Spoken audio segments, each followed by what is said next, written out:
வணக்கம். அமரர் கல்கி எழுதிய பொன்னியின் செல்வன் பாகம் 1 புதுவெள்ளம் அத்தியாயம் 29 நம் விருந்தாளி. புலவர்கள் சென்ற பிறகு அரண்மனை மருத்துவர் சக்கரவர்த்திக்கு மருந்து கலந்து கொண்டு வந்தார். பட்டத்து அரசி அதை வாங்கி கணவருக்கு கொடுத்தாள். அதுவரை பொறுமையாக இருந்த சின்ன பழுவேட்டரையர் வந்தியத்தேவனை பிடித்த பிடி விடாமல் இழுத்து கொண்டே வந்து, பிரபு, புதிய மருந்தினால் ஏதாவது பலன் தெரிகிறதா என்று கேட்டார். பலன் தெரிகிறதாக மருத்துவர் சொல்கிறார், தேவியும் சொல்கிறார். ஆனால் எனக்கென்னவோ நம்பிக்கை உண்டாகவில்லை. உண்மையை சொன்னால் தளபதி, இதெல்லாம் வீண் முயற்சி என்றே தோன்றுகிறது. என் விதி என்னை அழைக்கிறது. யமன் என்னை தேடிக்கொண்டு பழையாறைக்கு போயிருக்கிறான். நான் அங்கே இல்லை என்று தெரிந்ததும் தஞ்சாவூருக்கு வந்து விடுவான் என்று நினைக்கிறேன் என்றார் சக்கரவர்த்தி. பிரபு, நீங்கள் இப்படி மனமுடைந்து பேசக்கூடாது.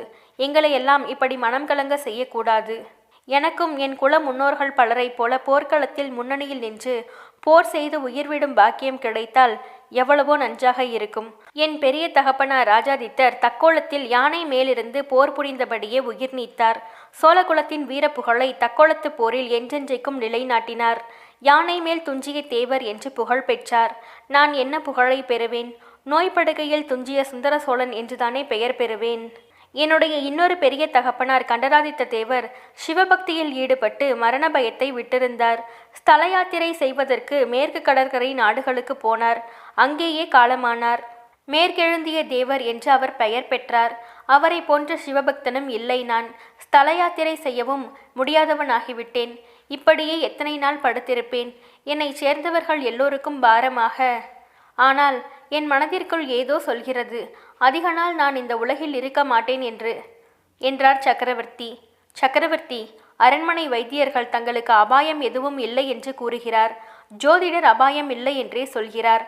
ஆனால் இந்த சிறு பிள்ளை உங்களிடம் ஏதோ அபாயத்தை பற்றி சொல்லிக் கொண்டிருந்தான் என்றார் சின்ன பழுவேட்டரையர். ஓ, இவன் காஞ்சியிலிருந்து வந்த பிள்ளைதானே? ஆமாம், ஏதோ அபாயம் என்று சொன்னான்.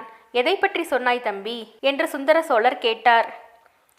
வந்தியத்தேவனுடைய மூளை மின்னல் வேகத்தில் வேலை செய்தது. அபாயத்தை பற்றி எச்சரித்ததை ஒப்புக்கொண்டால் சந்தேகங்கள் ஏற்பட்டு அவனுக்கு அபாயம் வருவது நிச்சயம். அதனால், சக்கரவர்த்தி பெருமானே, அபாயத்தை பற்றி சொல்வதற்கு நான் யார்? நம் வீர தளபதி சின்ன பழுவேட்டரையரும் அரண்மனை வைத்தியரும் சாவித்திரி அம்மனை போன்ற மகாராணியும் இருக்கும்போது என்ன அபாயம் வந்துவிடும்? அபயம் அபயம் என்று தங்களிடம் நான் முறையிட்டு கொண்டிருந்தேன்.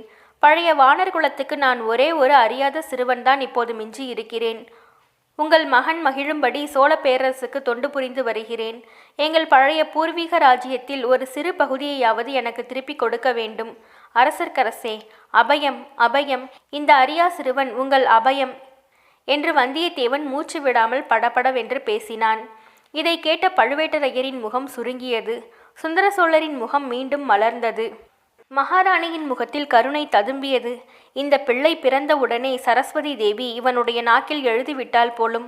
இவனுடைய வாக்குவன்மை அதிசயமாய் இருக்கிறது என்றாள் மகாராணி. இதுதான் சமயம் என்று வந்தியத்தேவன், தாயே, நீங்கள் எனக்காக பரிந்து ஒரு வார்த்தை சொல்ல வேண்டும். நான் தாய் தந்தை இல்லாத அனாதை, வேறு ஆதரவு அற்றவன். என்னுடைய வேண்டுகோளை நான் தான் வெளியிட்டாக வேண்டும். பக்தனுக்கு பரிந்து பார்வதி தேவி பரமசிவனிடம் பேசுவது போல நீங்கள் தான் எனக்காக பேச வேண்டும். எங்கள் பூர்வீக அரசில் ஒரு 10 கிராமத்தை திரும்ப கொடுத்தாலும் போதும், நான் மிகவும் திருப்தி அடைவேன் என்றான். இதையெல்லாம் கேட்க கேட்க சுந்தர சோழருக்கு ஒரே வியப்பும் மகிழ்ச்சியுமாய் இருந்தது. அவர் சின்ன பழுவேட்டரையரை பார்த்து, தளபதி, இந்த இளைஞனை எனக்கு மிகவும் பிடித்திருக்கிறது. தேவியின் முகத்தை பார்த்தால் இவனை 3வது பிள்ளையாக ஸ்வீகாரம் எடுத்துக்கொண்டு விடலாமா என்று யோசிப்பதாக தெரிகிறது. இவனுடைய கோரிக்கையை நிறைவேற்றி வைக்கலாம் இல்லையா? அதில் ஒன்றும் கஷ்டமில்லையே. உங்கள் அபிப்பிராயம் என்ன என்றார். இதில் என்னுடைய அபிப்பிராயத்துக்கு இடம் என்ன இருக்கிறது அரசே? இளவரசர் ஆதித்த கரிகாலரின் கருத்தை அல்லவா கேட்க வேண்டும் என்றார் சின்ன பழுவேட்டரையர். சக்கரவர்த்தி, இளவரசரை கேட்டால் பழுவூர் தேவரை கேட்க வேண்டும் என்று சொல்கிறார். பழுவூர் தேவரோ இளவரசரை கேட்க வேண்டும் என்கிறார். 2 பேருக்கும் நடுவில் என் கோரிக்கை என்றான் வந்தியத்தேவன். பிள்ளாய், நீ கவலைப்படாதே. 2 பேரையும் சேர்த்து வைத்து கொண்டே கேட்டுவிடலாம் என்றார் சக்கரவர்த்தி. பிறகு சின்ன பழுவேட்டரையரை பார்த்து, தளபதி, இளவரசனிடமிருந்து இந்த பிள்ளை ஓலை கொண்டு வந்தான். பழையபடி காஞ்சிக்கு நான் வரவேண்டும் என்று ஆதித்தன் ஓலையில் எழுதியிருக்கிறான். அங்கே புதிதாக பொன் மாளிகை கட்டியிருக்கிறானாம். அதில் நான் சில காலமாவது வந்து தங்க வேண்டுமாம் என்றார். உங்கள் விருப்பம் எப்படியோ அப்படியே செய்யலாம் என்றார் கோட்டை தளபதி. என்னுடைய விருப்பம் எப்படியோ அப்படியே நீர் நடத்துவீர். ஆனால் என் கால்கள் மறுக்கின்றன. காஞ்சிக்கு பிரயாணம் செய்வது நடக்காத காரியம். அரண்மனை பெண்களைப் போல பல்லக்கில் ஏறிக்கொண்டு போவதை நினைத்தாலே அருவருப்பாக இருக்கிறது. ஆதித்த கரிகாலனை இங்கே வந்துவிட்டு போகும்படி மறுவோலை எழுதி கொடுக்க வேண்டும் என்றார் சக்கரவர்த்தி. இளவரசர் இந்த சமயம் காஞ்சியை விட்டு இங்கு வரலாமா? வடதிசையில் நம் பகைவர்கள் இன்னும் பலசாலியாக இருக்கிறார்களே என்றார் சின்ன பழுவேட்டரையர். பார்த்திபேந்திரனும் மலையமானும் அங்கிருந்து பார்த்து கொள்வார்கள். இளவரசன் இப்போது இங்கே என் பக்கத்தில் இருக்க வேண்டும் என்று என் உள்ளம் சொல்கிறது. அது மட்டுமில்லை, இலங்கைக்கு சென்றிருக்கும் இளங்கோவையும் உடனே இங்கு அழைத்து வந்து சேரும்படி அழைப்பு அனுப்ப வேண்டும். 2 பேரையும் வைத்துக்கொண்டு ஒரு முக்கியமான விஷயத்தை பேசி முடிவு செய்ய விரும்புகிறேன். அருள்மொழி இங்கு வரும்போது ஈழப்படைக்கு உணவு அனுப்புவது பற்றி உங்கள் ஆட்சேபத்தையும் தெரிவிக்கலாம் என்றார் சக்கரவர்த்தி. சக்கரவர்த்தி, மன்னிக்க வேண்டும். ஈழத்துக்கு உணவு அனுப்புவதை நான் மறுக்கவில்லை. தன அதிகாரியும் ஆட்சேபிக்கவில்லை. சோழ நாட்டு குடிமக்கள் ஆட்சேபிக்கிறார்கள். சென்ற அறுவடையில் சோழ நாட்டில் விளைவு குறைந்து விட்டது. நம்முடைய மக்களுக்கே போதாமல் இருக்கும்போது இலங்கைக்கு கப்பல் கப்பலாக அரிசி அனுப்புவதை மக்கள் ஆட்சேபிக்கிறார்கள். இப்போது வாய்க்குள் முணுமுணுக்கிறார்கள். இன்னும் கொஞ்ச நாள் போனால் மக்களின் கூச்சல் பலமாகும்.